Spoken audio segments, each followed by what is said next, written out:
Elite Dangerous Vanguards is here, and yes, it does change everything. The title perhaps of this video will seem hyperbolic to some of you, others I think you'll see exactly what I'm getting at.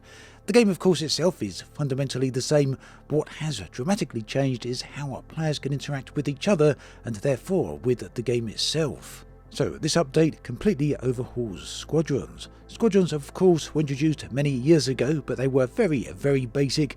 Today, with this update, they now stand equivalent of what you'd expect to find in many games when it comes to clans, guilds, or whatever you want to call it. Everyone then has the ability to create a squadron. It costs just 10 million credits. Might seem a lot to a brand new player, but ultimately 10 million is very easy to get, and if you've been playing the game for more than a couple of hours, then you're going to have way more than that. As you can see right here, we've got the Squadrons interface. I'm going to show you a bit about all of it before we get to creating a squadron, so I'm doing everything backwards here, but I want to show you the most interesting stuff first. So we'll start with the Squadron Bank, which here is depicted by a huge vault. The Squadron Bank of course can include not just credits, but also physical assets as well. Physical assets include ships, commodities and other personal assets. Now these require a squadron carrier to be stored. Unfortunately I don't have one of those. A squadron carrier costs 25 billion credits. These are a joint purchase and I don't have one available to hand. What I can show you is credits. These are available even if you don't have a squadron carrier, and you can just deposit these straight into the bank. You can also directly transfer credits to other players via the direct transfer function. That allows you to transfer credits directly to another player who is a member of the squadron. You can also apply permissions to the bank, and we'll have a look at those in just a moment.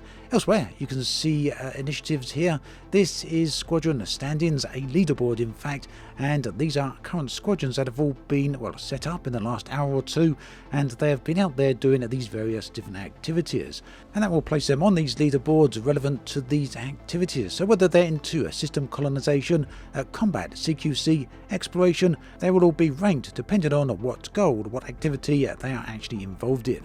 And you can see some of these squadrons are pretty big, 500 members there for some of them.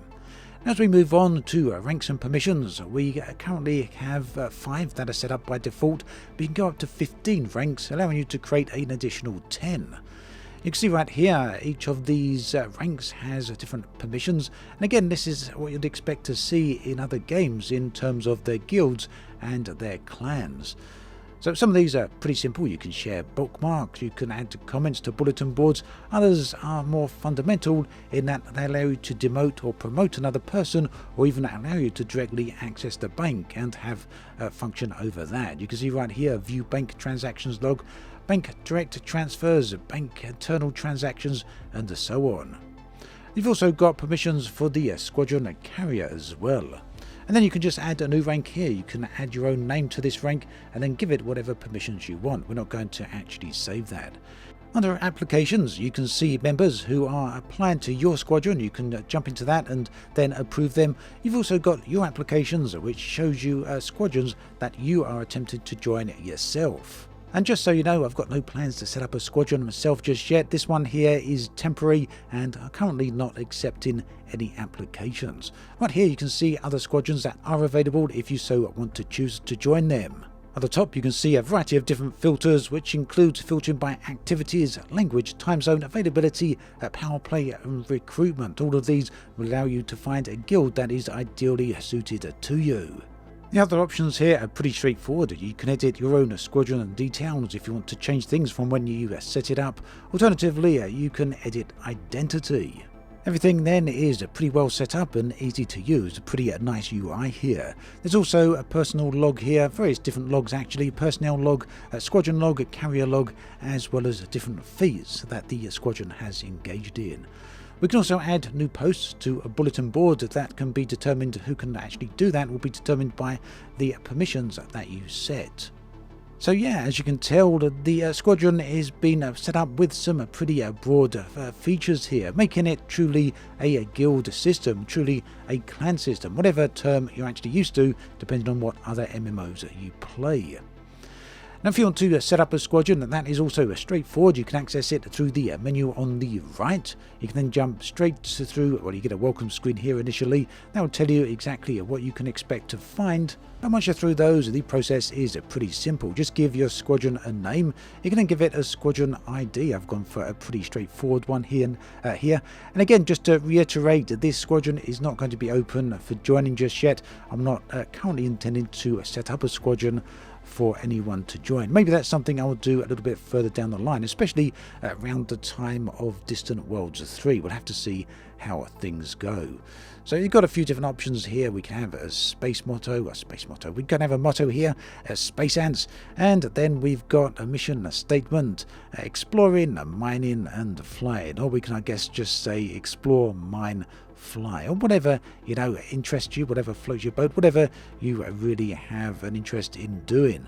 Application requirements let people know exactly what is required of them if they want to join your squadron, and then you can list the activities that your squadron actually focuses on. I'm a pretty peaceful guy here, pretty basic stuff, so we're going for colonization, trading, mining, and exploration. You can set languages. That's pretty beneficial there. Time zones to let people know when you're most likely to be active, or when players are most likely to be active. Availability is also pretty handy here. You can set that to weekends, weekdays, or just occasional. We can then choose which superpower we want our squadron aligned with. That can be Empire, Federation, Independent, or Alliance. We can also drill that down a little bit further with select supporting factions. So these are smaller factions, and there's a whole range of these here. In fact, 8 pages. And yeah, you can also join a power as well. These will be very beneficial, of course, to those of you who are heavily into power play, or even, I guess, have a cursory interest in power play. Elsewhere, perhaps one of the most important features, the most interesting features, is perks. This is a perk that your squadron will have, and it will apply to all members of your squadron. So right here we've got cargo insurance. Any cargo you're carrying upon death, when you reclaim the insurance, 50% of the cost of that cargo, the value of that cargo, will be returned to you. Reduced system colonization cost, there's quite a nice saving there. Increased colonization delivery profits, you can make a bit of extra money there off of that. And you can see effectively each different perk here has a different bonus. Some of these are very, very nice, some of them better than others, but of course it already depends upon what your goal is for your squadron.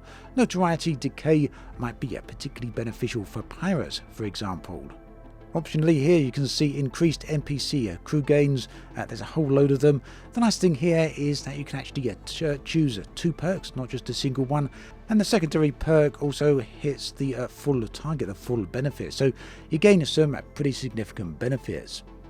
Beyond that, we've got a logo that we can apply for the squadron. This is layered, so it allows you to customize it pretty nicely. There's a lot of different options here. Let's go for that background. That looks a little bit ant-like, I guess, doesn't it? Let's go for that. We then have a foreground. I guess it doesn't really matter what we choose here. Some of them will, some of them will overlay the mid-ground decor, the mid-ground level there, and that will cause a bit of a problem. So yeah, you're going to need something that actually fits. You can then select a banner. This will appear at the top of your squadron UI. So choose something you feel is suitable. I'm going for a nice exploration vibe here, looking through the asteroid fields, which I guess could also be relevant to mining as well. A lot of nice images here, some of them from other concept art that we've seen at Frontier use over the years. And that brings you to the final page here, where you can actually confirm everything and create the squadron itself. So that's a nice big improvement for Elite Dangerous, but it's not everything that Vanguards contains. There is of course the squadron carrier, which, as I said, unfortunately I'm unable to show you due to the cost of 25 billion credits. It's also likely that it has some very high maintenance costs. These are going to be much higher than personal fleet carriers. I've heard that they're actually twice, they're multiple factor of 2 times the cost of personal fleet carriers, but I haven't been able to verify that just yet, so hopefully someone out there will be making another video on this who does have availability, accessibility to those types of funds. So there we have it, another big update for Elite Dangerous. That's the second big update this year, following on from Trailblazers, which was a colonization, a massive change itself for the game. We've now got a big overhaul to Squadrons. I kind of feel that they go hand in hand. And then there is another update scheduled for later this year, probably coming towards the end of the year, but we don't have any information on exactly what that one is going to be. Fingers crossed it's going to be something big and surprising. Thanks for watching this video all the way through. Do take care, and I'll catch you next time. And by the way, there is another video on the screen right here if you want to take a look at that. Take care, and I'll catch you soon.